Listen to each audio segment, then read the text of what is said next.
Lydia wants to find the height of a flagpole. She measures the height of a tree and the length of the shadow it casts.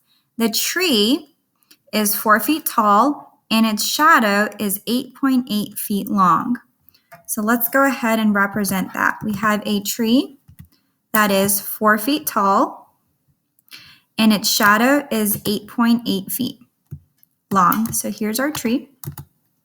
Next, Lydia measures the shadow cast by the flagpole. So we have the shadow cast by the flagpole and finds it's 22 feet long. What is the height of the flagpole? So we need to find the height of our flagpole then.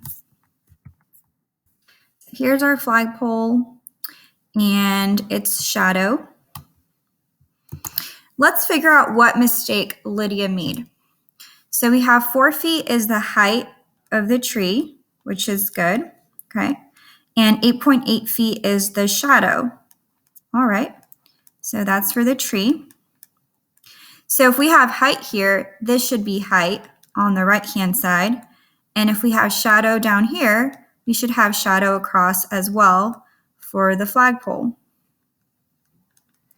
However, this is not the case. The height of the flagpole is unknown. So that should have been X. And the shadow is 22 feet. So that should have been 22 down there. So that was the mistake. So the mistake, she did not write her proportion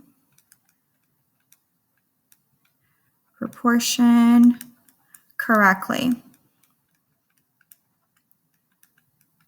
It should have been height over shadow equals height over shadow. So we should have had 4 feet over 8.8 feet equal to X feet over 22 feet.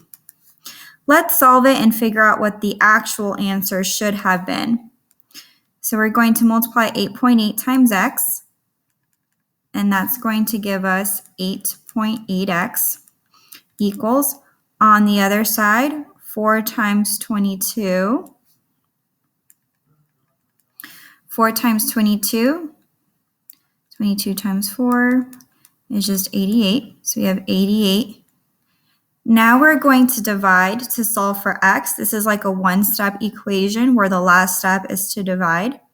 Divide both sides by 8.8. X equals, we have 88 divided by 8.8. Move your decimal once on the outside and once on the inside, so we can make that a whole number. 88 does not go into 8, but it goes in 88 once. Subtract, bring down the 0. 88 does not go into 0, so you put a 0 up there, and your answer is 10. So 10 feet is the height of the flagpole.